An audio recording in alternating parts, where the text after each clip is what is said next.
하나님의 말씀 역대하 8장 말씀입니다. 솔로몬이 여호와의 전과 자기의 궁궐을 20년 동안에 건축하기를 마치고 솔로몬은 7년 동안 성전을 만들고 13년 동안 자기 왕궁을 건축했습니다. 모든 건축은 솔로몬 통치 4년 BC 966년경에 시작해서 BC 946년에 끝이 난 셈이 되고요. 후람이 자기에게 준 성읍들을 다시 건축하여 이스라엘 자손으로 거기 거하게 하니라.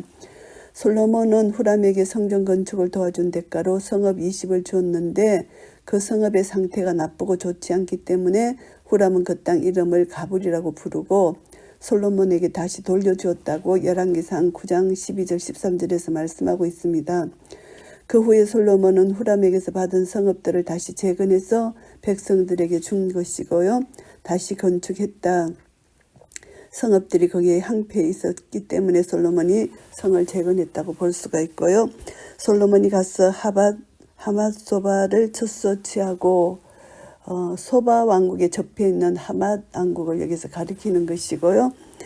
또 강야에서 다드볼을 건축하고 하맛에서 모든 국고성을 건축하고 다드볼은 다메섹과 유브라데강 상류의 중간 지역에 위치한 전략상 중요한 요충지고요. 이곳은 바빌론에 이르는 채단거리 교역로와도 관련된 상업적으로 중요한 도시라고 합니다. 하맛에서 모든 국고성을 건축했다.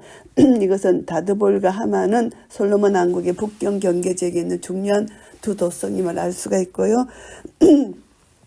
또 윗 베도론과 아래 베도론을 건축하되 성과 문과 문빗장이 있게 하여 경관 성읍을 삼고 이곳은 에브라임의 딸 세라가 세운 곳으로서 역대상 7장 24절에 나오는 말씀인데요. 성읍 중간을 가로지르는 계곡 때문에 윗 베도론, 아래 베도론으로 이렇게 나눠져 있고요. 또 바알락과 자기에게 있는 모든 국고성과 모든 병거성과 마병의 성들을 건축하고 솔로몬이 또 예루살렘과 레바논과 또 그 다스리는 온 땅에 건축하고자 하던 것을 다 건축하니라. 여기서 보면 7절 8절에서 보면은 솔로몬은 당시 자신 영토 내에 남아있던 가나안 족속들의 자손들을 솔로몬의 건축 사업에 동원되었던 역군으로 삼는 정책을 폈고요. 그래서 이제 솔로몬 건축 사업에 동원되었던 역군은 18만 명 가운데 3만 명 정도는 이스라엘 백성이고 나머지 15만 명은 모두 가나안인입니다. 그래서 솔로몬의 정책이 상당히 강압적이었다. 이것을 알 수 있고 후에 이제 여로보암이 반란을 일으킬 때 이런 강압 정책에 대해서 비난했습니다. 리아닌 헷 족속과 아모리 족속과 브리스 족속과 히 족속과 여부스 족속에 남아있는 자 곧 이스라엘 자손이 다 멸하지 못하였으므로 그 땅에 남아있는 그 자손들을 솔로몬이 역군을 삼아 오늘날까지 이르렀으되 솔로몬의 건축 이것은 이제 모두 여호수아의 가나안 정복 당시 그곳에 살고 있던 원주민들입니다. 그때 이제 이스라엘 백성들이 이들을 다 쫓아내지 못했기 때문에 그들은 이스라엘 백성과 함께 거주했고 이 건축 성전 건축에 함께 동원되었다는 것을 알 수가 있습니다. 그래서 솔로몬 건축 사업은 이스라엘도 역군으로 일한 것은 사실이지만 노예처럼 취급하지는 않았습니다. 왜냐하면 레위기 25장 39절에서 46절 말씀에 보면은 동족을 종으로 부려서는 안 된다는 율법의 가르침이 있기 때문에 그렇게 했고요. 7절 8절 말씀에 보시면은 솔로몬은 당시 자신의 영토 내에 남아있던 그런 가나안 족속들의 자손들을 솔로몬의 건축 사업에 동원했고요. 역군으로 삼은 정책을 폈다는 것을 알 수가 있습니다. 그래서 이들 모두 이제 헷 족속, 여부스 족속 모두 여호수아의 가나안 정복 당시에 그곳에 살고 있던 원주민들이고 이들을 이스라엘 백성들이 다 쫓아내지 못했기 때문에 그들은 이스라엘 백성과 함께 거주하면서 여러 가지 사역에 종사했던 것입니다. 그래서 무릇 이스라엘이 아닌 헷 족속과 아모리 족속과 브리스 족속과 히 족속과 여부스 족속에 남아있는 자 곧 이스라엘 자손이 다 멸하지 못하였으므로 그 땅에 남아있는 그 자손들을 솔로몬이 역군을 삼아 오늘날까지 이르렀으되 이렇게 말하고 있는 것이고요. 오직 이스라엘 자손은 솔로몬이 노예를 삼아 일을 시키지 아니하였으니 저희는 군사와 장관의 두목과 그 병거와 마병의 장관이 됨이라. 솔로몬 건축 사업과 관련해서 이스라엘인들도 역군으로 일한 것은 사실이지만 군사와 장관의 두목과 같은 고급 인력으로 동원되었고 노예처럼 취급되지 않았다는 것입니다. 동족을 종으로 부려서는 안 된다는 율법의 가르침에서 비롯된 것이고요. 솔로몬 왕의 공장을 감독하는 자가 250인이라 저희가 백성을 다스렸더라. 250인은 오직 이스라엘인 감독만을 가리킨 것이 아니고 이스라엘인과 가나안인으로 구성된 상급 감독관을 가리키는 것이고요. 솔로몬이 바로의 딸을 데리고 다윗성에서부터 저를 위하여 건축한 궁에 이르러 가로되 내 아내가 이스라엘 왕 다윗의 궁에 거하지 못하리니 이는 여호와의 궤가 이른 곳은 다 거룩함이니라 하였더라. 열왕기상 3장 1절에 보면은 솔로몬은 바로의 딸과 결혼한 후에 그 아내를 궁이 완성되기까지 다윗성에 두었습니다. 그리고 열왕기상 9장 24절에 보면은 솔로몬은 이제 아내를 위한 궁이 완성되자 그를 이제 다윗성에서 이끌어서 그녀의 궁으로 옮겨 살게 했다는 것입니다. 여기서 보면은 종교적 의미를 부여하고 솔로몬의 신앙적 동기를 밝히고 있는 대목이고요. 여호와의 궤가 이런 곳은 다 거룩함이니라. 에스겔은 이스라엘 족속 중에 이방인 중에 마음과 몸이 할례를 받지 아니한 이방인은 내 성소에 들어오지 못하리라 이렇게 했습니다. 그래서 에스라 편에서 볼 때 바로의 딸이 다윗성에 머문 것은 대단히 신성모독적인 일이다 이렇게 생각했기 때문에 예루살렘 성전이 완공되어서 언약궤를 그곳에 안치하기 전까지 언약궤가 바로 다윗성에 안치되어 있었기 때문이고요. 솔로몬이 랑실 앞에서 한 여호와의 단 위에 여호와께 번제를 드리되 이제 낭실은 솔로몬 성전의 현관을 가리키고 여호와의 단은 성전뜰에 놓여 있는 번제단입니다. 여호와께 번제를 드렸다. 솔로몬이 제사장을 통해서 하나님께 제사를 드린 것을 말합니다. 그리고 모세의 명을 쫓아서 매일에 합의한 대로 안식일과 월삭과 정한 절기일 곧 1년의 세 절기 무교절 77절 초막절에 드렸더라. 모세 오경에 기록된 율법을 가리키는 전형적인 표현이 모세의 명을 쫓아 이것입니다. 그래서 무교절 77절 초막절 유대인 3대 절기고요. 솔로몬이 또 그 부친 다윗의 정규를 쫓아 제사장들의 반차를 정하여 섬기게 하고 레위 사람에게도 그 직분을 맡겨 매일에 합의한 대로 찬송하며 제사장들 앞에서 수정들게 하며 또 문지기로 그 반차를 쫓아 강문을 지키게 하였으니 이는 하나님의 사람 다윗이 전에 이렇게 명하였습니다.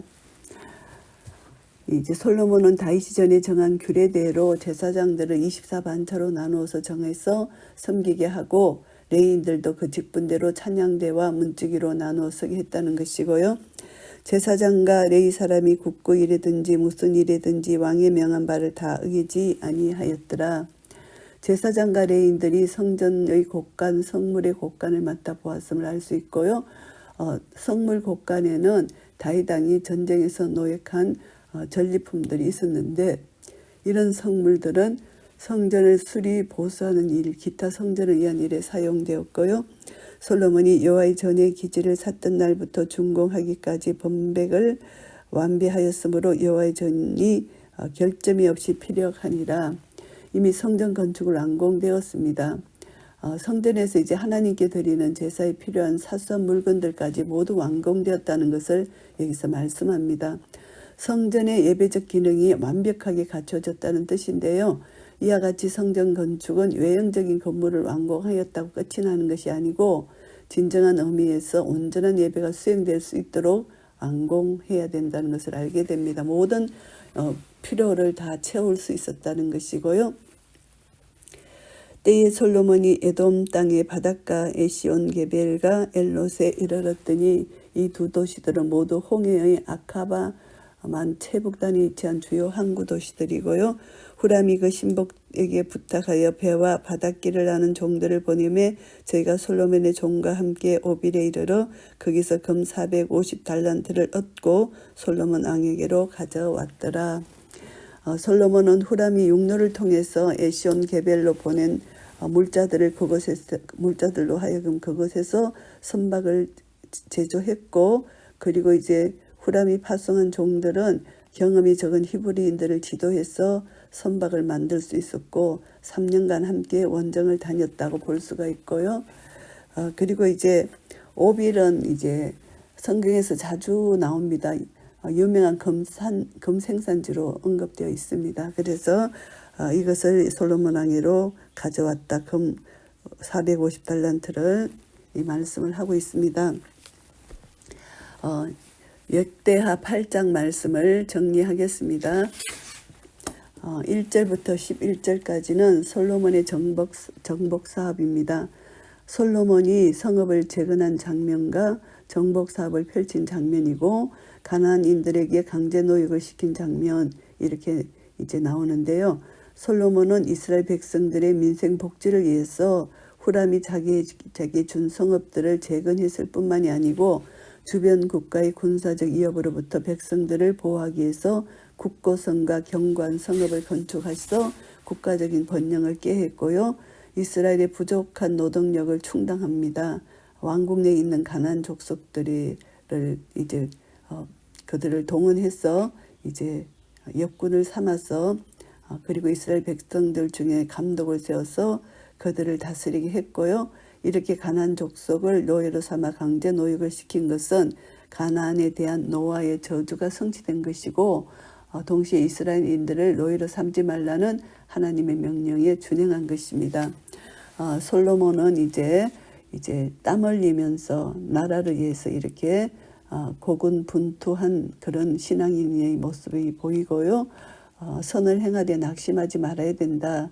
솔로몬은 성전을 건축함에 있어서 가담 물자를 투자했고 그리고 이제 백성들의 언성을 타는 이런 힘든 일에 부딪혔지만 그럼에도 불구하고 건축하고자 하던 모든 것을 다 건축했다. 이것을 알 수가 있습니다. 끝까지 낙심치 말고 선한 일을 행했다는 것을 알게 되고 솔로몬 자신의 욕망을 위해서 한 것이 아니라 이것은 하나님 나라의 영광을 위해서 했다는 거. 그래서 이제 그리고 또 자기와 결혼한 이방 여인 그래서 그 여인을 위해서 따로 궁을 만들어 준 것은 이제 종교적인 면에서 이제 성역화된 그 성전에 이방 여인을 두지 못하기 때문에 이렇게 하나님의 거룩함을 이제 지키기 위해서 그렇게 한 모습을 볼 수가 있고요. 12절부터 18절까지는 솔로몬의 종교, 경제적 업적입니다. 제사의식의 규례에 의거해서 솔로몬이 하나님께 제사를 드린 장면을 언급했는데요. 대의 경제활동의 성과를 기술한 부분도 언급하고 있습니다. 3대 절기를 지킨 솔로몬의 신앙과 성직자의 반차를 정한 사실을 언급한 후에 완공된 성전의 모습과 오빌에서 금을 가져온 것을 기술했습니다. 금이 들어온 사실이 솔로몬의 신앙적 결실이었음을 이제 말씀하는데 솔로몬은 이제 3대 절기를 지킨 것은 모세의 명에 의해서 제정된 규례를 충실하게 시행했다. 이렇게 알 수가 있고요. 어떤 일의 성취보다도 신앙인에게 더욱 중요한 것은 하나님 말씀을 순종하는 것, 그것이 중요하다. 3대 절기를 잘 지킨다는 거, 그리고 이제 하나님께 게을리하지 않고 하나님 앞에 경건한 모습으로 나아가는 것이 중요한데 솔로몬은 하나님을 위해서 경건한 모습으로 하나님께 드려졌다는 것을 알 수 있습니다. 그래서 또 유다인 지도자의 모습은 전문가를 찾아내서 함께 하나님의 일을 감당하는 것, 그래서 우리가 신앙 공동체에서 각자 받은 은사대로 하나님 나라 영광을 위하여 드리는 것 참 중요합니다. 이 모든 것을 통해서 솔로몬이 이제 여러 업적들 중에 하나님 나라 영광을 위하여 이렇게 여러 면에서 마음을 쓰고 또 지혜를 얻고 이렇게 해서 하나님 말씀에 순종하고 그리고 또 율법을 지키면서 이 모든 일을 어려운 난간에 부딪히더라도 이것을 끝까지 믿음으로 견디며 잘 감당해냈다는 것, 그것을 우리가 교훈을 받을 수가 있습니다. 그래서 우리 믿음의 성도들은 이런 상황 가운데 하나님이 우리에게 명령하신 3대 절기를 솔로몬이 지킨 것처럼 우리는 예배 생활을 소홀히 하지 않고 하나님이 나를 구원해 주신 구원의 기쁨과 감격 속에 날마다 삶의 예배를 통해서 또 우리 주일 예배 또 우리가 드려지는 또 소그룹 예배 이 모든 것을 통해서 하나님께 경배하며 하나님을 찬양하며 감사하며 이런 믿음의 신앙 고백이 우리 속에 있어야 되고 그리고 하나님 법대로 우리는 이웃을 사랑하며 섬기며 마음과 성품과 힘을 다해 하나님을 사랑하는 그런 은혜가 우리에게 날마다 있어지기를 예수 그리스도 이름으로 축복합니다. 아멘.